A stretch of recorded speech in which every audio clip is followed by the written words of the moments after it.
Senhoras e senhores, o Lacrocalipse chegou. Antes de mais nada, não se esqueçam de dar like no vídeo, de checar se você tá inscrito no canal e se inscrever, porque ultimamente eu não tô me dando muito bem com isso daí. E eu recomendo também que você vire membro do canal, tem um botão ali, acho que custa só R$3 por mês. E daí você aparece como membro nos comentários, e eu vou fazer toda semana vídeo resposta aos melhores comentários e piores comentários. E também vou ler todos os membros. Esses vídeos vão ficar públicos um pouquinho, mas depois eu vou botar eles só pros membros e vira um fórum de discussão pra vocês. Mas depois eu explico no fim do vídeo um pouco melhor isso aí. Agora vamos ao vídeo. Por muito tempo, ano após ano, todas as pessoas foram sendo acusadas de coisas que elas fizeram no passado. Às vezes era só algumas semanas antes, um ano antes. Agora já virou, o cara é acusado de ter roubado lanche no recreio há 25 anos atrás, e aí ele é cancelado.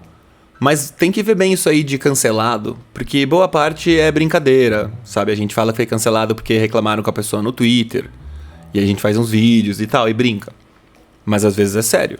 Às vezes o cara é demitido, ostracizado socialmente, perseguido. E finalmente chegou no ponto que todo mundo avisou.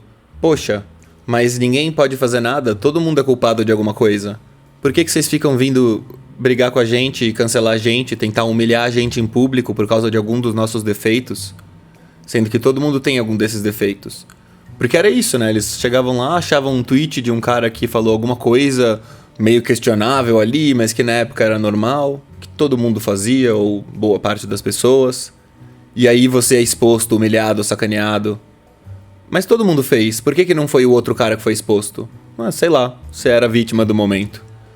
E daí, enquanto alguns falavam, poxa, vamos não crucificar a pessoa por causa de coisas que são pecados humanos, ainda mais quando é muito no passado, em épocas que era tudo bem, eu sempre lembro do caso da Joelma do Calypso, porque há algumas décadas atrás, o padrão, a resposta politicamente correta que se dava era que era tudo bem, mas casamento era entre homem e mulher. Quem tem mais de 30 anos lembra disso, isso era totalmente normal.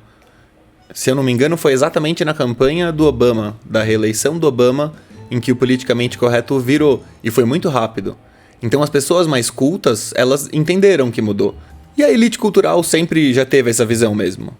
Mas o que aconteceu foi que virou moda os jornalistas saírem por aí, e daí eu lembro da Joelma do Calypso ter sido uma dessas pessoas, questionando, e aí, o que você acha de casamento?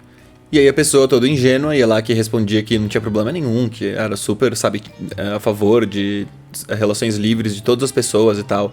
Mas que casamento era uma coisa religiosa, né? Então era entre homem e mulher.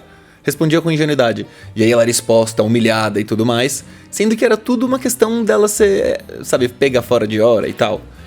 E assim, agora virou o ponto em que rolou um cancelamento geral, um monte de gente sendo exposta por um monte de coisa de níveis diferentes, algumas horrorosas, algumas só triviais, e níveis diferentes de estresse para os envolvidos. E o que me fez pensar tudo isso, que é a razão pela qual eu fiz esse vídeo, é o que isso significa em termos do que a gente tá passando agora.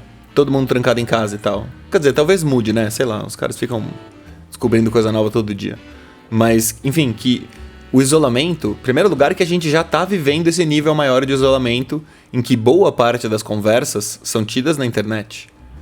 Às vezes até em público, entre aspas, nos fóruns que todo mundo pode ver. Mas mesmo quando você conversa em mensagens privadas, hoje em dia, agora que todo mundo está sendo exposto, fica claro aí pra todo mundo. Mensagem privada na internet, sabe, no Instagram, no Facebook, qualquer coisa assim, a gente não tem proteção alguma. Não é só que as autoridades podem espionar a gente, é que isso tudo tá sendo printado e vai ser usado contra a gente 18 anos depois, ou mais. Imagina quando descobrirem algum jeito de achar o que a gente escrevia no scrapbook do Orkut. Quem lembra disso? Eu nem sei o que a gente falava lá, mas aposto que todo mundo deve ter culpa no cartório aí com alguma coisa que escreveu no scrapbook do Orkut. Eu lembro que era normal, por exemplo, mina stalker. A palavra stalker hoje é um negócio muito mal visto, inclusive até falando em cancelamentos. Uma dessas coisas, dessa galera aí, foi o Easy Nobre, que, pelo que eu entendi, a namorada dele era stalker no sentido do mal, né? De realmente tentar ferrar a vida dele, perseguir ele e tal, num nível que ferrou com ele. E eu lembro na minha época de romântico roqueiro, nos lugares que eu frequentava, a palavra stalker não era muito negativa. Era assim, ah não, essa mina é stalker dele, sabe? Porque era uma coisa assim, os roqueiros das bandas, todo mundo tinha algumas minas aí que ficavam interessadas, e daí era comum que tivesse uma que era um pouco mais louquinha e um pouco mais... Mas nada de violência, nada de... Sabe assim, era um negócio saudável, era uma palavra, ok. Mas enfim, que nesse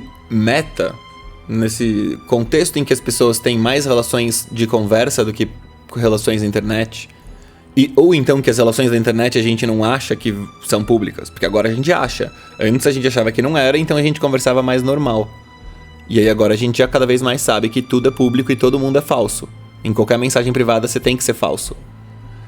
Isso é que tem uma relevância grande. Quanto mais tempo e quanto maior a proporção das nossas conversas que são tidas sob esse nível de censura, que é o nível de censura normal, que quando você fala em público. Tipo, eu sempre uso o exemplo da casa da sua avó, porque o pessoal fica falando em liberdade de expressão e não sei o que. Cara, pensa, quando você tá entre seus amigos é um jeito que você fala, quando você tá na casa da sua avó é outro jeito que você fala. Não precisa pensar em regra e lei e liberdade de expressão. E quando você tá falando de um jeito que todo mundo vai ver, pensa que as redes sociais, elas são meio que coisas profissionais, né? Quando você vai ser contratado, é completamente padrão você checar a rede social da pessoa. Então, é totalmente público, no sentido de que tá todo mundo vendo. Então, tudo que você fala na rede social em público é totalmente enviesada, porque é basicamente autopromoção. A galera fala do Instagram como, você só vai mostrar suas melhores fotos e tal.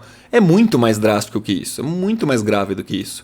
Tudo que você fala, toda a sua personalidade, incluindo dentro das suas mensagens, você sempre vai ter que enviesar um pouco.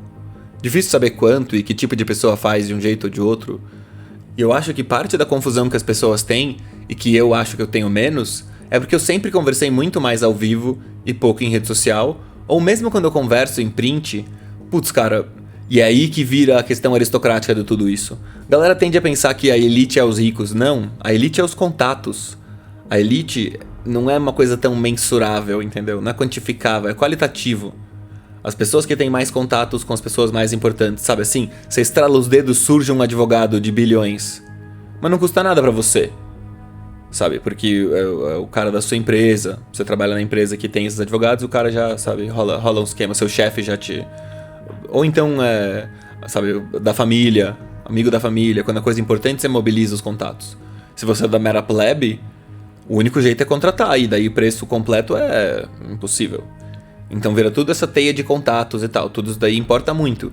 E importa muito você ter pessoas que você conhece bem e tem intimidade bem o suficiente pra você poder ser sincero e ter conversas reais com elas. E daí as pessoas tendem a ter tanto medo dos inimigos e daí elas ficam se associando a esses grupinhos achando que vai dar tudo certo. Não é assim que funciona, entendeu?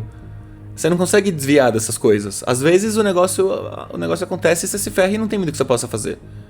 E daí eu acho que em geral acaba sendo melhor ser um pouco mais honesto. É claro que daí vai ter gente que vai querer falar um monte de besteira e justificar, dizendo que não, só uma liberdade de expressão. Não, não é assim. Você não chega na casa da sua avó e fala qualquer besteira no jantar. Essa é a regra pra tudo em todo lugar. Cada lugar, cada espaço com cada pessoa tem a sua regra não dita de o que é ok se dizer o que não é. Você tá dizendo que é ilegal, vai trazer a polícia. Não, tô falando que é errado. Se eu fosse sua mãe, você ia tomar uma bronca. É isso. O resto depois a gente discute, sabe? Mas agora que todo mundo conversa cada vez mais na internet com amigos novos, sabe? Gente desconhecidas, amizades fluidas. A galera fala do amor líquido e tal. Não é só isso, é amizade líquida também. Eu sei que a minha geração, tipo, os meus amigos são os mesmos de décadas, literalmente. Então você já consegue conversar mais num clima de boa. Mas especialmente ao vivo. O ao vivo é muito importante. Por isso trancar todo mundo em casa nas próprias casas e literalmente... Cara, no Reino Unido, eu comentei isso em outro lugar, o Reino Unido proibiu toda a confraternização social. Você não pode ir pra casa de ninguém pra fazer nada, se não for serviço essencial. E isso inclui, é absurdo, é meme isso, mas é verdade. Inclui com a sua própria esposa. Se a sua esposa mora em outra casa, porque isso é mais normal lá na Inglaterra. Mas mesmo que seja sua namorada, sabe? Não importa, nem que ela esteja casada. Você não pode ir lá ficar com ela na casa dela. Então, assim, muito mais ficar conversando de filosofia com amigos. E esse tipo de conversa é essencial pra você entender o mundo.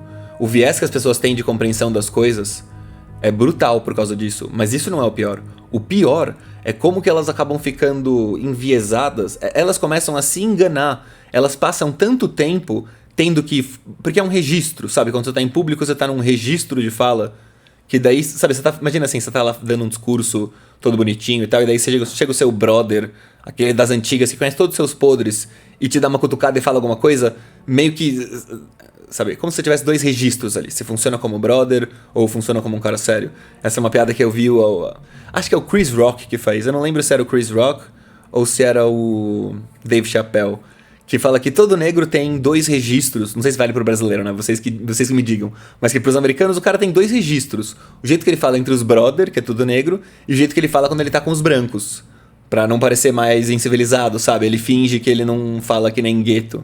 Uma coisa assim, não lembro qual era a desculpa que ele dava. Mas isso é real, sabe? O jeito que você fala com a sua namorada. Sabe quando você tá falando com a sua namorada, assim, no telefone, com uma voz um pouco mais fofinha, e daí seus amigos vão te zoar? Esse registro de fala é um negócio que você, se ficar muito tempo nele, você se vicia. E você tá sempre num registro de fala público diferente quando você tá falando no Facebook, na internet, em geral, no Twitter. E agora, e cada vez mais, mas desde sempre, quando você fala em mensagem privada. Agora já virou como se fosse totalmente público. Você fala, uma menina fala com você na internet e todo homem já considera como se estivesse passando na Globo, no Jornal Nacional, tá ligado? Esse é o nível de publicidade, de falta de privacidade que se tem. E o grande efeito disso, tem gente que vai focar em um monte de coisa, né? Pra mim, o grande efeito disso é o emburrecimento. É gravíssimo o nível de emburrecimento que isso tem potencial de causar. Por falta de contato humano, direto, sincero, olho no olho. Por que você acha que os líderes mundiais até hoje se encontram? O cara viaja o mundo pra pegar o coronga alheio ali, não importa, entendeu? Tem que ter reunião, não tem essa, Então, é isso, cara. Essa é a real. Mas é isso aí, rapazes e raposas. E aí quem é engraçado, é interessante que o Rafinha Bastos fez recentemente um vídeo sobre que é culpa do CQC, a fama do mito. Porque eles ficaram ridicularizando lá o mito e acabaram fazendo ele ficar famoso. Mas ele não entendeu quão grave é o negócio, sabe? Eu lembro, não é só o CQC, mas tinha toda uma cultura do CQC da época, das sandálias da humildade, não sei o quê. Eles começaram com essa história de sair, quer dizer, não começaram, mas... Eles, pelo menos na minha vida, marcaram isso. Os caras que saíam por aí caçando gente pra humilhar. Isso é a lacração original, Rafinha. Então, não é simplesmente que vocês deram palco para o cara errado. Não, é que vocês ficaram tentando humilhar uma pessoa. Normal. Meio normal, vai. Mas assim, que teve essa moda de ficar humilhando gente normal. E daí, quando chegou num cara que talvez não seja o mais normal do mundo, mas ele tem traços normais suficiente, talvez do seu tio, sabe? Pra que já é melhor do que esse resto de gente que é totalmente diferente, né? Mas enfim. Falou.